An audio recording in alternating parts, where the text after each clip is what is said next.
We are very efficient. Anyway, the next question. This is to all candidates. What will you do to share services between the townships, and other government bodies or Board of Education? And this is by Bert Quinn. I can't read the last name. Quinzel. So the question again is, what will you do to share service between the township and other government bodies or Board of Education? The first person goes to is Mr. Cook.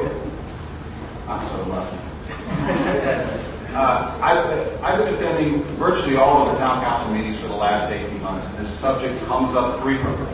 And everybody is interested in sharing services and reducing costs. When I say everyone, I mean certainly everybody on the current council and the previous members.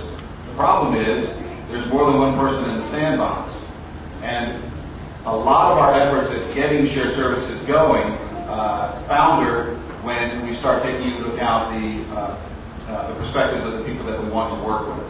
And that is a problem that has been going on for years. We've been successful in some areas of shared services, and as I mentioned earlier, I think the pain that all the municipal entities in this area are feeling is making shared services a more politically palatable potential subject for us to go to. I just don't see any reason why, with so many municipalities in the area, that we can't find some efficiencies with areas such as garbage collection. It just seems like a natural thing for me, that we need to go after, and that's one of the areas that we need to pursue to try to get efficiencies, and also perhaps even potentially raise revenues if we can provide these services to other municipal entities. It's one of the areas that I would be seriously targeting on the council. Thank you.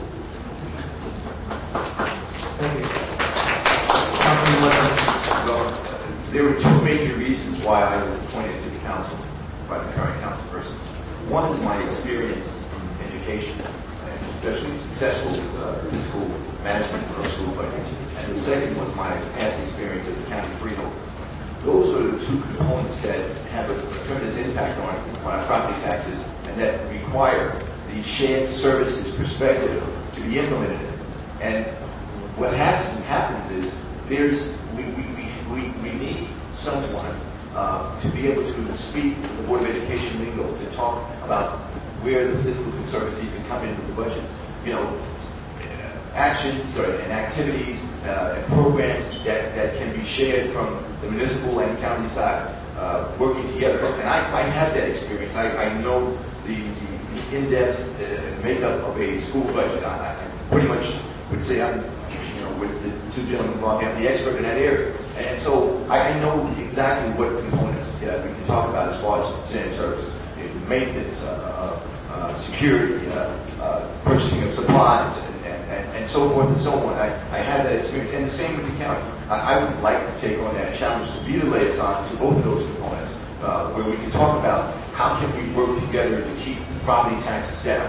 We can't keep property taxes down with just a discussion on the municipal side. That discussion has to be able to work to take in those other two major components in order for us to be successful. Thank you.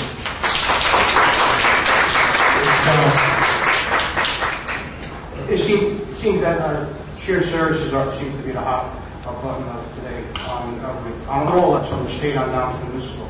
I support shared services, and I support them because I believe they can lower costs just by lowering spending. But not only with the government agencies in town, I like to see shared services possibly with the local nonprofit organizations, with the local faith-based initiatives and groups in town. I think that we can actually work out something with those types of programs to actually lower the cost of living in town and lower some of the spending in town. Okay. That's it for vanity.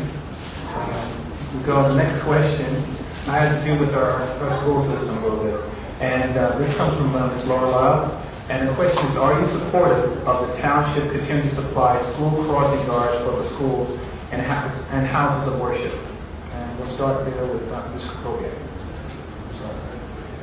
The question is, Are you supportive of the township continuing to supply school crossing guards for the schools and houses of worship? Yes. Yeah, thank you.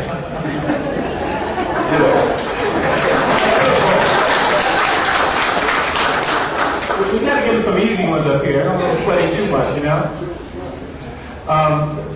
The next question goes back to our taxes and so forth, which is near and dear to everyone's heart in here. And this is by Jan Corden. And the question is, the town is reevaluating our homes. What is your view on the impact this will have on our taxes? And this is the scope of appropriate, yes. Just so everybody knows, we're going through the first reevaluation of our property since 1984. These valuations have got way out of whack because the tax system is based upon the idea that a taxpayer pays the same amount of money for the same value of property. And that's not what's going on in town. And that's why last year we had $3 million of successful tax appeals. This year we've had almost $4 million. And I hate to tell you this, but our tax base is melting away.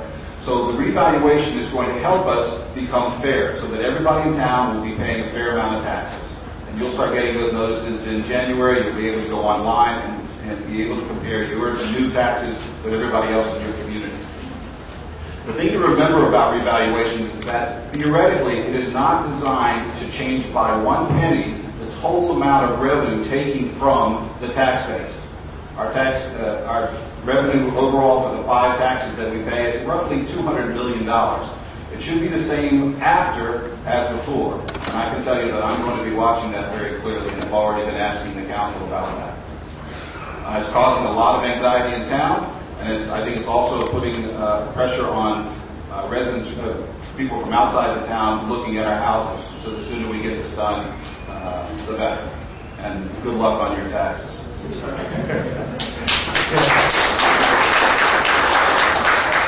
Councilman Webster. Let me put to fear the anxiety that most of you are experiencing that is caused by this reevaluation. The reevaluation is mandated by the state, and it's supposed to be every 10 years, but it hasn't been on schedule. What I say to you today is that you don't have to worry about the increase in taxes as of yet. And that's the question that I'm constantly confronted with when I'm talking to people about the impact of the reevaluation. Because everyone's afraid that their taxes are going to go up just because the value of their home goes up. Well, that's not necessarily the case. Even though there's a possibility of the value of your home going up, it doesn't necessarily mean that your taxes are going to go up anymore. Because those are impacted by the 3 different components that I've talked to you about. And I just want you to know that there's as John mentioned, there's an equalization factor at work as well. So I'm trying to, counteract that feeling of uncertainty and hostility that is associated with this process. Please don't be angry, or don't be nervy or nervous about what's going to happen in the reval. There is a balancing act in place.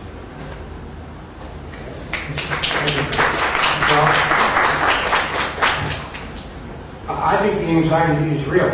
As I walk West Orange, there's actually an issue of taxes and an issue of public safety. The reval keeps coming up.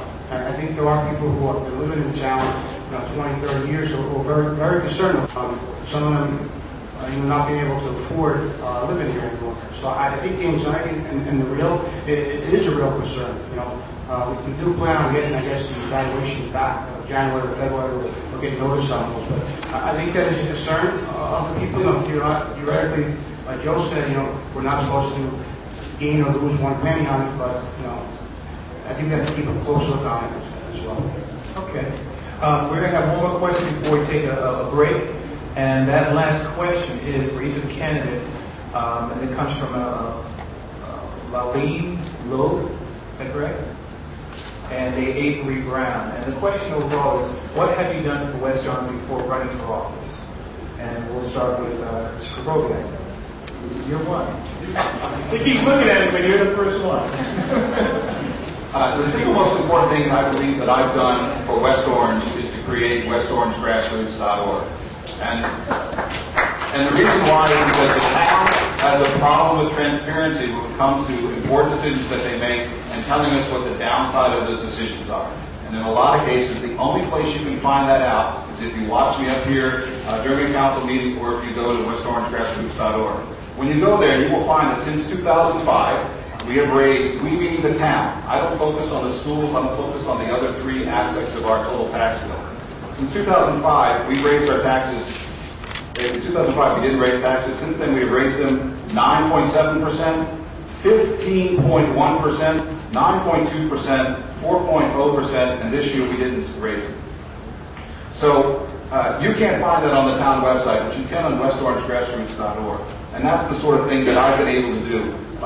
Provide information that you guys need to know about the important decisions that the council's making that they aren't telling you about. There's something online right now. Ron mentioned the one-shots. You would not believe the one-shot gimmick that brought you your no tax increase this year. We sold off our future at 50 cents on the dollar. We sold off $3.4 million in future revenues from our cell phone towers in exchange for a payment of $1.9 million. So that no tax increase this year just cost us $1.5 million in revenue we'll never see, but we should have. And we will start each budget process over the next 9 years down a total of $3.5 million. So we've simply kicked the can down the road, and that's what you can find out from West Orange Grassroots, and I'm very proud of the work I've done. Thank you.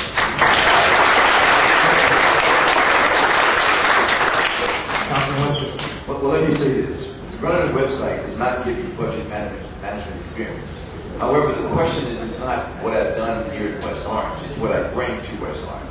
I bring a track record of experience. I'm having been able to bring $65 million in grants to my 30-year educational process. And that kind of experience, that kind of knowledge, those kind of contacts and relationships that allowed me to do that, I had that as an experience that I wanted to bring to the Township of West Orange. I've also been successful in running the most effective after-school program in this country, a program that serves 25,000 students, that allowed tens of thousands of students to learn how to swim, to learn how to play golf, to learn how to play lacrosse, that provided so many wonderful recreational opportunities for so many disadvantaged youth. I bring that type of experience. I bring the title of National Ambassador to West Orange for after-school programs given to me by the Department of Education. I bring international experience. The United States State Department sent me to Africa, sent me to Africa twice to provide technical assistance to the country of Mali in developing supplemental educational programs. I also bring you a long list of leadership awards that I've received throughout my career from the Benedetto Croce Italian Educational Association, and also as the former president of the Greater Alliance of Newark Public Educators. I also bring a Lifetime Achievement Educational Award from the National Association of African American Educators. I bring you a list of at least 25 different awards that I've seen. And I'm in 5 full athletic halls of fame. That's what I bring to the Township of West Orange. Experience, leadership, wins again.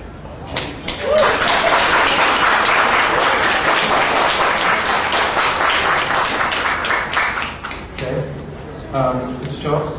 As I alluded to in the opening, I've chosen for the last 14 years to invest my time with the children of the town, the future of our town. I've been extremely involved with the children on sports levels and the Scouts level, both on the PAL program, the Mountain Soccer, and the Recreation Department. This recently, over the last 3 years, I founded a 501c3 corporation which raises money for our breast cancer, children with autism, and unfortunate children in the vicinity. And lastly, for the last 25 years, I've dedicated my life every day in public safety for the town, taxpayers of West Orange and the county of Essex. Thank you. We're going to take a 10-minute break. So you can stretch your legs, and the gentleman up here can stretch your legs, and we'll be back.